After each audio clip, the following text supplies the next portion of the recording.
नमस्कार दोस्तों।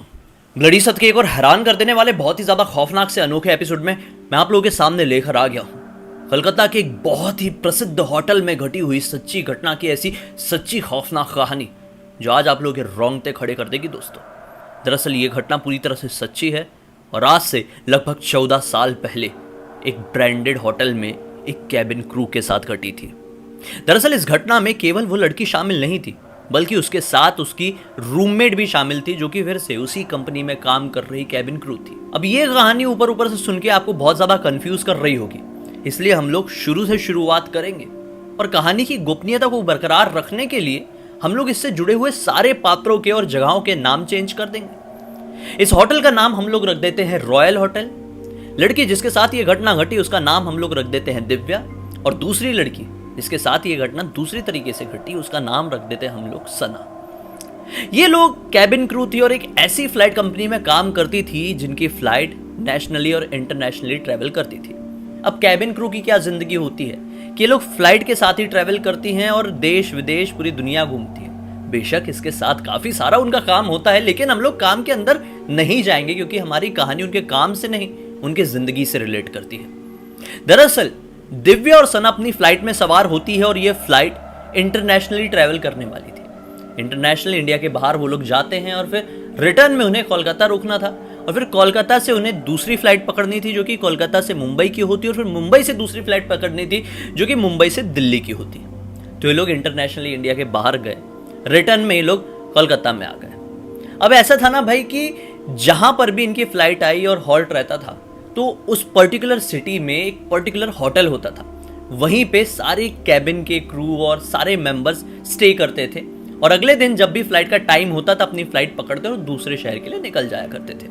अब कलकत्ता में भी ये लोग इसी प्रसिद्ध होटल रॉयल में पहुंच गए। इनके सभी मेंबर्स ने चेक इन किया और दिव्या और सना ने भी चेक इन किया। इस वक्त रात के 9:30 बज रहे थे। दरअसल जो दिव्या की जो रूममेट थी वो सना थी, उसकी एक आदत थी कि जब कभी भी वो कहीं पे भी स्टे करती, जब कभी भी वो कहीं पर भी जाती अपनी फ्लाइट से और रात में रुकना होता तो रात में वो शहर में पार्टी करने के लिए जरूर जाती। एक बहुत ही बड़ी पार्टी फ्रीक लड़की थी।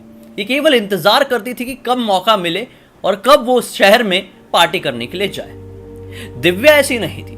दिव्या आराम करती थी, दिन भर काम करती थी और उसका यह मानना था कि बिना मतलब के घूमने का कोई सेंस नहीं बनता।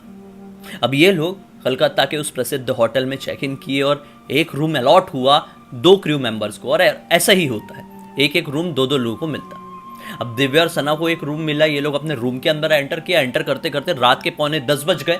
अब ये सना लेट हो रही थी अपनी पार्टी के लिए निकलने से। ये फटाफट चेंज करती है, फ्रेश होती है और पार्टी के लिए निकलने के लिए तैयार हो जाती है लगभग आधे घंटे में। अभी रात के लगभग 10:30 बज चुके थे। दिव्या को नींद आने लगी थी और यहां पर दूसरी तरफ सना पार्टी में जाने के लिए पूरी तरह से तैयार थी। सना निकलने लगती है लेकिन दिव्या उसे रोकते हुए कहती है कि रुक जा, रिटर्न आएगी, मेरी नींद खराब होगी, मैं काफी ज्यादा थकी हुई हूं। एक काम कर, रूम की दूसरी कीज अपने पास रख ले। रिटर्न आएगी तो डायरेक्ट खोल के अंदर जाना, मेरी नींद खराब मत करना, नॉक मत करना, बेल मत बजाना, मैं सो रही हूं, मुझे सोने देना।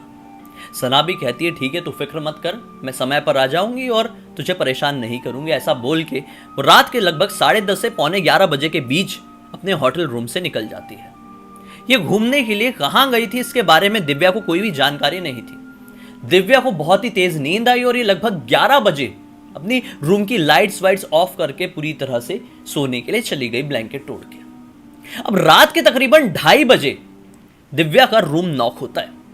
दिव्या की नींद टूटती है और वो अपने दरवाजे की तरफ बढ़ती है। दरवाजे का जो होल होता है वहां पे आंखें डाल के देखती है कि बाहर कोई है तो नहीं, लेकिन पाती है कि बाहर कोई भी नहीं खड़ा है। अगले ही पल दिव्या को ऐसा लगता है कि शायद ये मेरी नींद की वजह से ऐसा मैंने फील किया। कई बार ऐसा होता है ना कि हम सपने में होते हैं और ऐसा लगता है कि किसी ने दरवाजा खटखटाया और कोई नहीं होता है। ये कई बार हमारा वहम भी होता है। तो दिव्या को लगा कि ये मेरा वहम था।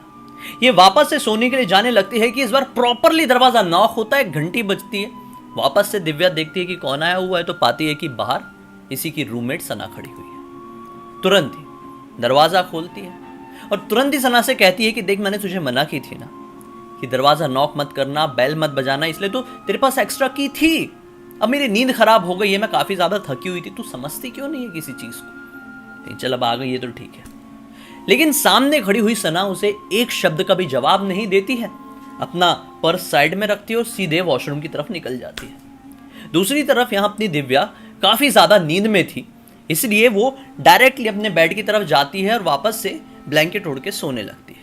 शायद सना अंदर वॉशरूम में जाके शावर ले रही थी। अब कुछ ही देर बाद यहाँ पर दिव्या की पूरी तरह से नींद लग चुकी थी। वो ये पाती है कि ऐसे आवाज़ होती है ना जब हम सो रहे होते हैं कि किसी ने वॉशरूम का दरवाज़ा खोला और कोई चल के आया। इसे सब कुछ समझ में आ रहा था, हल्की हल्की नींद थी, नींद टूट रही थी, तो ऐसा वाला होता है ना कि समझ में आ रहा होता है, वैसे ही दिव्या के साथ था। दिव्या अभी भी सो रही थी और उसे ये फील हुआ कि सना वहाँ से निकली है और सीधे दिव्या के बेड में उसके पैरों के पास आकर बैठ गई है। दिव्या अभी भी आंख बंद किए हुई थी। अचानक से दिव्या को फील होता है कि सना, जो कि मेरी तरफ पीठ करके मेरे पैरों के पास बैठी हुई है, वो इस तरह से हिलना शुरू करती है। उसके बाल पूरी तरह से सामने हैं और कुछ विस्पर कर रही है, कुछ शायद बड़बड़ा रही है। ये चीज़ दिव्या को काफ़ी ज़्यादा हैरान कर देती है। तो इतनी रात में लौट के आई है, नहाई है और फिर बाल खोल के ये पता नहीं क्या बड़बड़ा रही है। ये चीज़ दिव्या को और भी ज़्यादा डिस्टर्ब करती है और दिव्या अपनी हल्की सी आंखें खोलती है और बोलती, क्या है, तू डिस्टर्ब क्यों कर रही है, जाके अपने बेड में बैठना। वहां से वो सना कोई भी जवाब नहीं देती है। दिव्या वापस से अपना ब्लैंकेट उठाती है और पूरे सर तक डाल के गहरी नींद में सोने के लिए चली जाती है।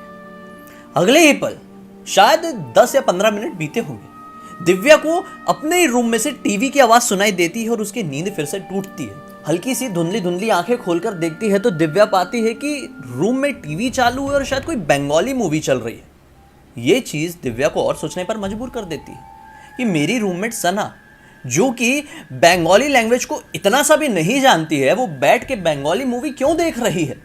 अचानक से दिव्या गुस्से में उठती है, अपना ब्लैंकेट साइड में करती है और बोलती, तू चाहती क्या है, मेरी नींद पूरी तरह से खराब करना चाहती है क्या? मैंने तुझे मना की थी कि दरवाजा मत नॉक करना, घंटी मत बजाना, तूने दोनों काम की। उसके बाद बाथरूम में जा रही है, नहा रही है, मेरे बिस्तर में बैठ रही है, हिल रही है, अभी इतनी तेज साउंड में टीवी देख रहे हैं, वो भी बंगाली मूवी, जो लैंग्वेज तुझे समझते नहीं है, तो चाहती क्या है? इस बात का जवाब सामने बैठी हुई सना इतना सा भी नहीं देती। ये पूरी तरह से इरिटेट थी। अब बोलती है कि तू रूम से निकल जा, मुझे सोना है। नजर घुमाती है तो पाती है कि रिमोट उसके बाजू में ही रखा हुआ है। रिमोट उठाती और टीवी बंद और वापस से सोने के लिए चली जाती है, ब्लैंकेट तोड़ के। ये लगभग घटना रही होगी 3 से 3:15 बजे के आसपास। अब वापस से दिव्या की नींद टूटती है और ये पाती है कि मेरे रूम का दरवाजा खुला। ये वापस से अपना ब्लैंकेट हटाए, पूरी तरह से इरिटेट थी और सामने देखी तो क्या पाई कि सना रूम के अंदर एंटर कर रही है। ये खुन्नस में सना को देखती है और बोलती है कि तू चाहती क्या है सना? मैं आराम से सो रही हूँ, कभी बाहर जा रही है, कभी नहा रही है, कभी टीवी देख रही है, कभी बेड में बैठ के हिल रही है, क्यों ऐसा कर रही है तू, क्यों?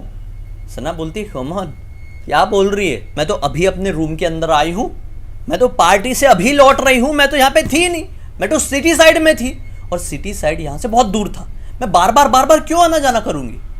दिव्या बोलती है, कमान, तो रात के 2:30 बजे से लौटी हुई है और फिर तू वापस से क्यों गई थी और वापस से क्यों आई है? सना बोलती है, क्या यार, तू सपना देख रही है, छोड़ वो सब।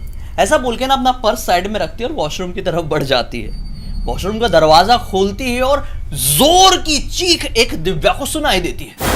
दिव्या घबराई भागती है बाथरूम की तरफ। दरवाजा खोलती है तो क्या पाती है कि सना मुंह में हाथ रख के बिल्कुल शॉक्ड खड़ी है और मिरर की तरफ एक टक लगाए देख रही है। दिव्या भी उसकी नजरों का पीछा करते हुए मिरर की तरफ देखती है तो क्या पाती है, मिरर में बड़े बड़े लाल रंग के अक्षरों से कुछ लिखा हुआ था। ये भी बहुत ज्यादा शॉक हो जाती है, भागते हुए रूम की तरफ आती है और फोन उठाती है और तुरंत ही होटल के स्टाफ को बुलाती है। होटल के स्टाफ भागते भागते उनके रूम में एंटर करते हैं और जैसे ही वो लोग भी वॉशरूम की तरफ लगे हुए उस मिरर में लाल रंग के अक्षरों से लिखे हुए उन चीजों को देखते हैं तो पूरी तरह से हक्के बक्के रह जाते हैं।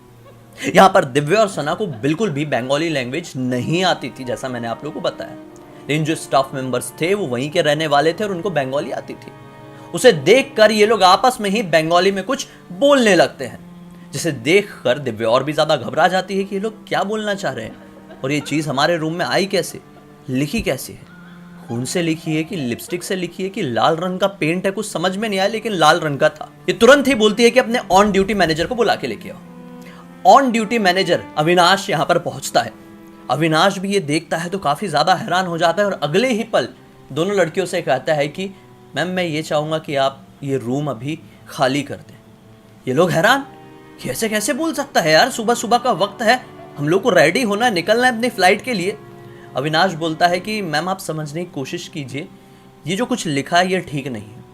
दिव्या को ये सारी बात कंफ्यूज कर रही थी और हैरान कर रही थी। दिव्या अगले ही पल बोलती है देखिए ये किसने लिखा है मैं बहुत अच्छे से जानना चाहती हूँ, आप एक काम कीजिए अपने होटल का सीसीटीवी फुटेज मुझे चेक कराइए।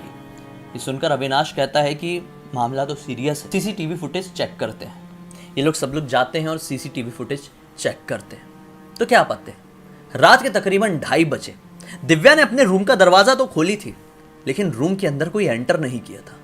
दिव्या बात करते हुए भी थोड़ा सा दिखी थी कि रूम के अंदर खड़े खड़े कुछ बात कर रही है, लेकिन सामने कोई भी नहीं था। दिव्या दरवाजा बंद कर देती है। उसके बाद 5:30 बजे के आसपास सना रूम के अंदर एंटर करती है।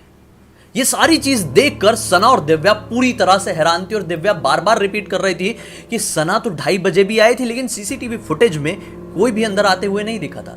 केवल दिव्या ही अपने आप दरवाजा खोली थी और अपने आप कुछ कुछ बोली और दरवाजा बंद कर दी थी। ये सारी चीजें देखकर दिव्या और सना पूरी हक्की बक्की रह जाती है कि ये क्या था। अगले ही पल वो बोलती है कि ये क्या लिखा हुआ था हमारे मिरर में। तब जाके अविनाश वो मैनेजर बताता है कि आपके मिरर में लिखा हुआ है कि अभी की अभी इस रूम को खाली करो और वापस बिल्कुल भी मत लौटना। जैसे ये बात दोनों सुनती है बहुत ज्यादा घबरा जाती है। तुरंत ही अपना सामान लेके अपनी दूसरी कैबिन क्रू मेंबर्स जो थी उनके रूम में चली जाती हैं। इन लोग को फटाफट रेडी होना था, अभी दूसरा रूम लेके क्या करते, इनकी फ्लाइट निकलने वाली थी, इस वजह से ये लोग वहाँ से फटाफट रेडी होती हैं। फिर वहाँ से मुंबई और मुंबई से दिल्ली ये लोग पहुँच जाते हैं। दिल्ली में इनका ऑफिस था और ऑफिस में पहुँच के ये लोग सारी बात अपने सीनियर से, अपने जो साथ के सहकर्मी थे उनसे शेयर करती है। बहुत सारे लोग इनकी बातों के ऊपर विश्वास करते हैं और बहुत सारे लोग ऑब्वियसली विश्वास नहीं करते हैं। लेकिन दिल्ली पहुंचते पहुंचते तक इनके साथ एक बदलाव हुआ और बदलाव ये था कि इनको बहुत तेज फीवर आ चुका था। सना को और दिव्या को बहुत तेज फीवर था। सीनियर्स लोग इस बात को समझते और वो दोनों को 1 हफ्ते की पेड लीव दे देते, दोनों छुट्टी में अपने घर। लेकिन ठीक 1 हफ्ते बाद जब ये लोग वापस अपने काम को रिज्यूम करने के लिए पहुंचते हैं तो क्या पाते हैं कि अब कोलकाता जाएंगे तो उस होटल में नहीं रुकेंगे। उस होटल से इन लोगों ने अपनी डील विल जो भी रही होगी भाई वो खत्म कर दी। रीजन ये कि इस होटल के बारे में पहले भी काफी सारी कंप्लेंट्स आई थी। काफी सारे मेंबर जब इस होटल में रुकते थे वो लोग भी अजीब तरह की चीजों को एक्सपीरियंस करते थे, लेकिन इनके सीनियर्स ने इस चीज के ऊपर विश्वास नहीं किया था। लेकिन यह मामला इस बार थोड़ा सा आगे बढ़ गया था। इस वजह से सीनियर्स को एक कदम उठाना पड़ा। सीसीटीवी फुटेज वाली बात कह लो, इस तरह से मिरर में कुछ लिखा हुआ कह लो, सीनियर्स ने शायद उस होटल के साथ अपनी डील कैंसिल कर दी और इनको अब उस रॉयल होटल में नहीं जाना था। अब ये लोग पता करने की कोशिश करते हैं, जो लोग उस एयरलाइंस के साथ पहले से काम कर रहे थे, जो मेंबर्स, उनसे पूछते हैं कि ऐसा क्यों, उस होटल के बारे में क्यों पहले भी कंप्लेंट्स आई है, हमने क्यों ऐसा एक्सपीरियंस किया, आपको कुछ पता होगा ना। तब जाके इनके साथ के सीनियर सहकर्मी बताते हैं कि दरअसल उस होटल में आज से कुछ साल पहले एक एयरलाइंस की एक कैबिन क्रू स्टे की थी और उसने स्टे के दौरान खुद को खत्म कर दी थी। उसके बाद से ही माना जाता है कि वो होटल हॉन्टेड हो चुका था और जो कोई भी उस होटल में रुकता था रात के वक्त बहुत सारे लोगों को अजीबोगरीब तरह की एक्टिविटीज का सामना करना पड़ता था। लेकिन अगर कोई भी उस रूम में रुक जाता था तो उसकी तो समझ लो बैंड बज जाती थी। ये दोनों की किस्मत खराब थी, ये दोनों शायद उसी रूम में रुकी हुई थी, लेकिन इतनी ज्यादा भी खराब नहीं थी। केवल इनको फीवर आया और फिर फीवर कुछ दिन में ठीक भी हो गया। शायद वो कैबिन क्रू, शायद जिसकी वो आत्मा थी, वो ये दोनों को नुकसान नहीं पहुंचाना चाह रही थी। केवल वो ये चाह रही थी कि मेरे होने का एहसास इन लोगों को हो जाए और ये लोग मेरे स्पेस को, मेरी जगह को खाली करके यहाँ से निकल जाए।